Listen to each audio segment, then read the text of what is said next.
जय श्री राधे दोस्तों, केपी की वाणी चैनल में आपका स्वागत है। माता रानी का आशीर्वाद पाने हेतु कमेंट में जय माता दी अवश्य लिखें। वहीं अगर आप महाकाल के भक्त हैं तो कमेंट में हर हर महादेव अवश्य लिखें। यकीन जानिए माता रानी संग महादेव की कृपा आप पर और आपके पूरे परिवार पर अवश्य बरसेंगी और आप सब परिवार स्वस्थ एवं सुखी रहेंगे। दोस्तों, आज की वीडियो में आपको गुरु के गोचर से, शुक्र के गोचर से जिन दो राशि के जातकों के नामों की शादी के और सगाई के योग फरवरी महीने में बन रहे हैं उसकी जानकारी आपको विस्तार पूर्वक दूंगा।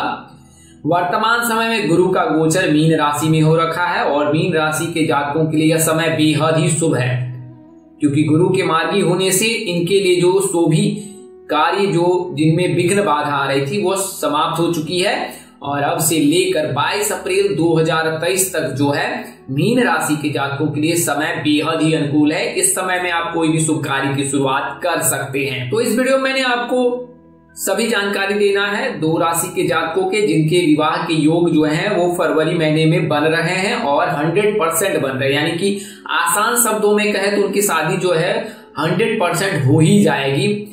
तो इसके लिए क्या क्या जरूरी है और कैसे देखा जाता है कुंडली को, यह भी जरूरी है, क्योंकि अगर कुंडली में किसी प्रकार का कोई दोष रहता है तो शुभ कार्य में विघ्न बाधा आती है। तो उसके बारे में विस्तार से बताऊंगा। उससे पहले मैं आपको केपी की वाणी की सेवाओं के बारे में बता देता हूं। तो केपी की वाणी एक मात्र ऐसा चैनल है जिस पर केवल और केवल विवाह संबंध की और सगाई संबंध की जानकारी दी जाती है। यह पूर्णतः सत्य रहती है, क्योंकि ग्रह राशि परिवर्तन के आधार पर आपको जानकारी दी जाती है। नवमंडल में 27 नक्षत्रों का जो ग्रह गोचर होता है, इसके अलावा जितने भी ग्रह हैं वह राशियों में गोचर करते हैं। 12 राशियां हैं, 27 नक्षत्र हैं, 8 ग्रह हैं। तो 8 ग्रह में 4 शुभ हैं और 4 अशुभ हैं। जब इनका गोचर किसी राशि में होता है, किसी नक्षत्र में होता है, तो उसके पश्चात जो है व्यक्ति के जीवन पर शुभ और अशुभ का प्रभाव पड़ता है। तो इसी के आधार पर आपको केपी की वाणी पर जो है जानकारी दी जाती है और यह जानकारी पूर्व समय से दी जा रही है।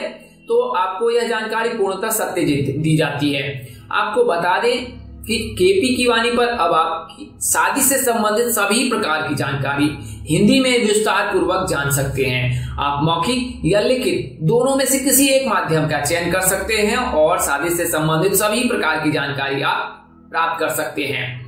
तो इसमें आपको आपकी शादी कब होगी, कहाँ होगी, कैसे होगी, किससे होगी, किस दिशा में होगी, कितनी दूरी पर होगी, किस नाम से होगी, किस राशि से करनी चाहिए, जीवन साथी का रंग, रूप, स्वरूप, स्वभाव और उनका करियर कैसा होगा, आपका करियर कैसा होगा। अगर आप लव मैरिज करना चाहते हैं तो माता पिता की सहमति मिलेगी कि नहीं मिलेगी, ससुराल में घर द्वार कैसा होगा, सास ससुर का स्वभाव कैसा होगा, पति कितना पढ़ा लिखा होगा, पत्नी कितनी पढ़ी लिखी होगी, पति सरकारी नौकरी वाला होगा, प्राइवेट नौकरी वाला होगा, विवाह अंतरजातीय होगा या फिर अपनी जाति धर्म में होगा।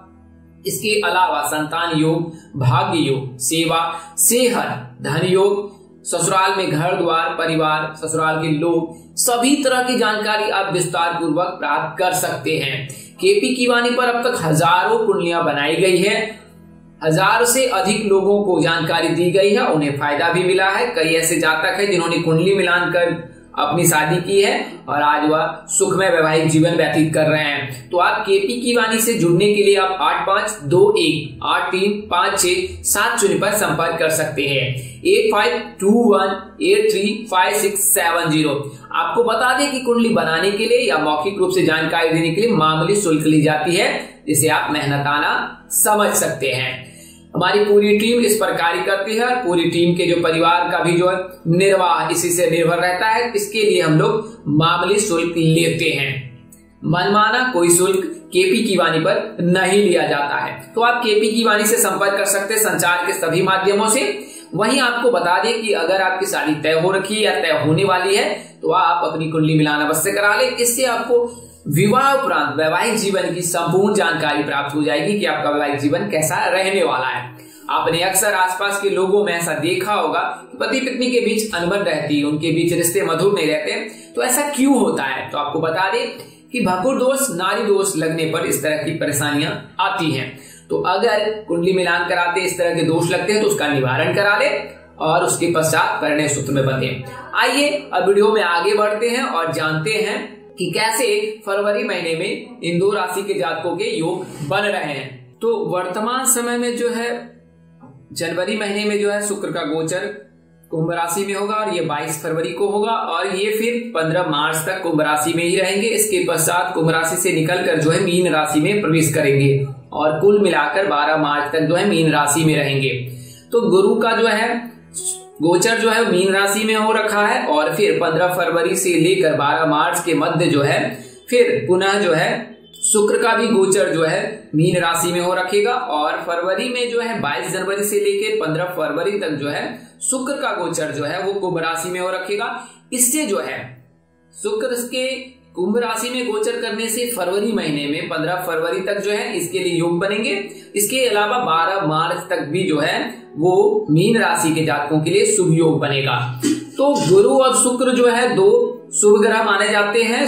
शुक्र जो है लड़कों के विवाह के कारक माने जाते हैं, वहीं गुरु जो है लड़कियों के विवाह के कारक माने जाते हैं। अगर गुरु मजबूत रहे तो लड़कियों की शादी शीघ्र हो जाती है, वहीं अगर शुक्र मजबूत रहे तो लड़कों की शीघ्र शादी होती है। आपको मैं कुछ उपाय बता देता हूं, इन उपायों को आप कर सकते हैं। वैसे लड़के जो है सोमवार और शुक्रवार के दिन श्वेत वस्त्र धारण करें, श्वेत यानी सफेद वस्त्र धारण करें। इस दिन जो है स्नान ध्यान करने के बाद व्रत संकल्प ले, हथेली में जो है जल रखकर आमचन करें, ओम पवित्राय पवित्रो नमः इस मंत्र का जाप करके जो है अपने आप को शुद्ध कर ले और इसके पश्चात जो है भगवान शिव जी की जो है सच्ची श्रद्धा और भक्ति भाव से जो है पूजा अर्चना उपासना करें।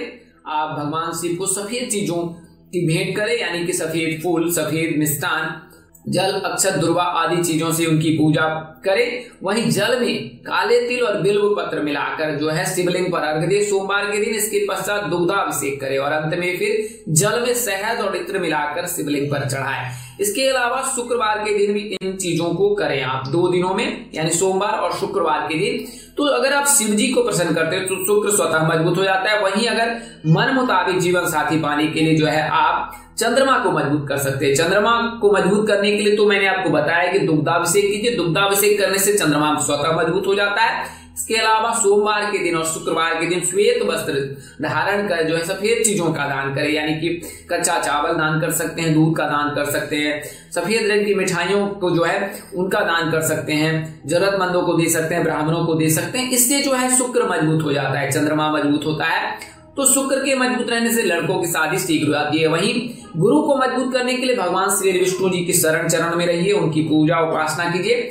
आप गुरुवार के दिन जो है पीले वस्त्र धारण कीजिए और स्नान ध्यान करने के पश्चात शुद्ध मन से जो है आमचन करके जो है व्रत संकल्प ले और फिर जल में हल्दी मिलाकर केले के पौधे में अर्घ दे और इसके पश्चात जो है आप केले के पौधे के निकट जो है समीप पर विराजमान होकर जो है बृहस्पति देव की पूजा उपासना करे। तो यह जो है गुरु के व्रत करने से, गुरु की पूजा करने से, भगवान श्री हरि विष्णु जी की पूजा अर्चना करने से गुरु मजबूत होता है। गुरु के मजबूत रहने से कई प्रकार के फायदे होते हैं। संतान प्राप्ति के योग बनते हैं, शीघ्र विवाह के योग बनते हैं और कैरियर कारोबार में जो भी बाधा आ रही है स्वतः समाप्त हो जाती है। आपने आसपास में देखे होंगे कि महिलाएं जो विवाहित रहते हैं वो भी सुख सौभाग्य के लिए जो है गुरुवार का व्रत अवश्य करती हैं।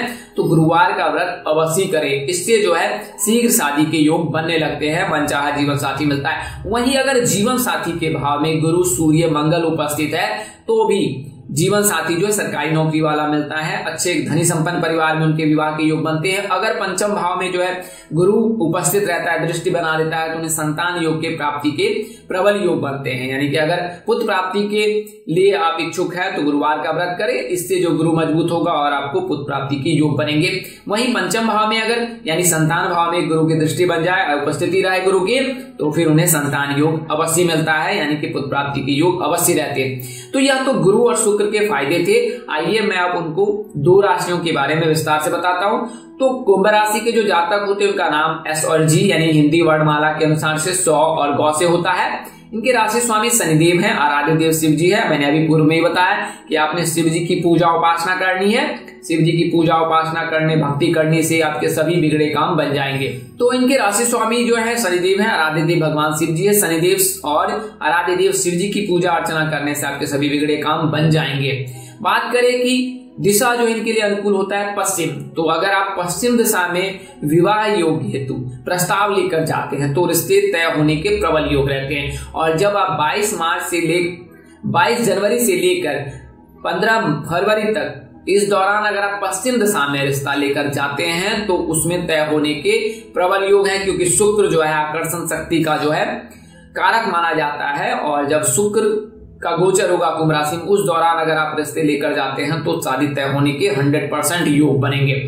तो इनके पश्चिम दिशा में होने के प्रबल योग हैं। बात करें नाम से तो PRA कन्या राशि के जातक, तुला राशि के जातक और मेष राशि के जातक इनके लिए श्रेष्ठकर होते हैं। इनके साथ इनका सामंजस्य बेहतर रहता है।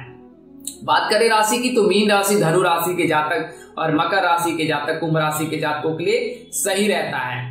हालांकि मकर राशि के राशि स्वामी भी शनिदेव हैं और आदिदेव जी भी शिव जी हैं। तो शनि के रहने पर जातक जो है थोड़ा सा उग्र रहता है, हिंसक रहता है, गुस्से में तेज रहता है। किंतु अगर आप शिव जी की शरण चरण में है, महादेव की कृपा पर अवश्य बरसेंगी, तो इन 3 राशि के जातकों से विवाह करना श्रेष्ठकर होगा। दूरी जहां तक है तो अगर वृषभ राशि है, कन्या राशि है, कर्क राशि है तो फिर 80 से 100 किलोमीटर, सिंह राशि है, वृश्चिक राशि है तो फिर 90 से 90 किलोमीटर हो सकता है। वहीं तुला मकर राशि के रहने पर 200 किलोमीटर तक दूरी रहती है। कुंभ राशि के जातकों के जन्मदिन से 22वें वर्ष से योग बनते हैं विवाह के, और फिर अधिकतम 29 वर्ष तक विवाह की योग है, कुंडली में किसी प्रकार का कोई दोष नहीं है तो। और वहीं बात करें मीन राशि के जातकों की तो मीन राशि के जातकों का नाम अक्षर डी से होता है। इनके राशि स्वामी गुरु हैं। आराध्य देव जो है वो श्री हरि विष्णु जी हैं, यानी कि हरि विष्णु नारायण जी की पूजा अर्चना करने से आपके सभी काम बन जाएंगे। बात करें दिशा की तो इनके लिए दिशा जो है उत्तर होता है, अनुकूल दिशा। और उत्तर पूर्व दिशा में अगर आप रिश्ते लेकर जाते हैं तो यह बेहद शुभ होगा। वर्तमान समय में जो है मीन राशि के जातकों के लिए बेहद शुभ समय चल रहा है और अब से लेकर 22 अप्रैल 2023 तक शुभ समय है। वहीं जब शुक्र का गोचर 15 फरवरी को मीन राशि में होगा तो उसके बाद भी इनके लिए शुभ योग अवश्य बनेगा। तो मीन राशि के जातकों के लिए अब से लेकर 22 फरवरी और फिर उसके पश्चात जो है 22 अप्रैल तक जो है प्रबल योग बन रहे हैं। बात करें नाम की तो SGV यानी कि कुंभ राशि और वृषभ राशि के जातकों से इनके संबंध तय होने के प्रबल योग रहते हैं। और इनमें से किसी एक नाम के जातक से यानी SGUV बी नाम के जातक से, किसी भी जातक से आप परिणय सूत्र बन सकते हैं। बात करें किस राशि से करना श्रेष्ठ कर रहेगा तो आपके लिए जो है कुंभ राशि के जातक, धनु राशि के जातक श्रेष्ठ कर रहते हैं, कन्या राशि के जातक सही रहते हैं। तो कन्या राशि के जातकों से विवाह कर सकते हैं क्योंकि वे धार्मिक प्रवृत्ति के होते हैं। तो दोस्तों इस वीडियो में मैंने आपको उन 2 राशियों की जानकारी दी जिनके विवाह के योग फरवरी महीने में प्रबल हैं, और उस राशि के जो है 8 नामों के जो है प्रबल योग बन रहे हैं शादी के, उसकी जानकारी मैंने आपको दी है। ज्योतिष गणना के आधार पर आपको ये जानकारी दी गई, जिसमें बदलाव संभव है। इस तरह की अन्य वीडियो देखने के लिए हमारे चैनल के डैशबोर्ड पर प्लेलिस्ट पर जाएं और अपनी राशि के अनुसार वीडियो अवश्य देखें। इस वीडियो को मानने, जानने, अपनाने से पहले अपने नजदीक के किसी प्रकार पंडित अथवा ज्योतिष से अवश्य संपर्क कर ले। हमारा उद्देश्य केवल आपको सूचना पहुंचाना था, आप इसे सूचना हेतु ले। इसको मानने, अपनाने या उपयोग करने से पहले अपने नजदीक के किसी प्रकार पंडित अथवा कुल पंडित से अवश्य संपर्क कर ले। इस तरह की वीडियो देखने के लिए हमारे चैनल पर बने रहें। अगर चैनल पर नए हैं, चैनल के कार्यक्रम पसंद आए, अगर कोई आप सलाह अथवा परामर्श देना चाहे तो कमेंट कर सकते हैं। फोन नंबर पे भी हमें संपर्क कर सकते हैं, सलाह अथवा परामर्श दे सकते हैं। हमारा कार्य आपको सूचना पहुंचाना है, आपको सूचित करना है और उस कार्य में हम पहले दिन से उद्यत हैं। आपके स्नेह प्यार के लिए आप सबको ढेर सारा हृदय से धन्यवाद। माता रानी कृपा पर बनी रहे, आप सब परिवार स्वस्थ एवं सुखी रहे। आप सभी के प्यार और स्नेह के लिए आप सबको हृदय से धन्यवाद करता हूं। आप लोग इसी तरह हमारे साथ जुड़े रहे। इन्हीं शुभकामनाओं के साथ आपसे विदा लेता हूं कि आप जहां रहे मस्त रहे, स्वस्थ रहे, व्यस्त रहे। माता रानी की असीम कृपा पर बरसती रहे। परमपिता परमेश्वर आपको सद्बुद्धि, सत्मार्ग और आगे बढ़ने की शक्ति दे। नमस्कार, जय श्री राम दोस्तों, जय श्री कृष्णा, जय माता दी, जय वाहिगुरु।